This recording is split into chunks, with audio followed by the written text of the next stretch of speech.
सोना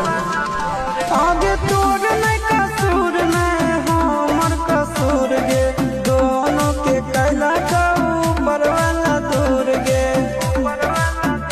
आगे आशीषा के छोड़ा के तो मिलम भी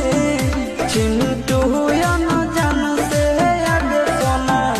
चिंटू या न जान से जोड़ी है बनावल भगवान के दोस्त नहीं इंसान के आगे सोना दोस्त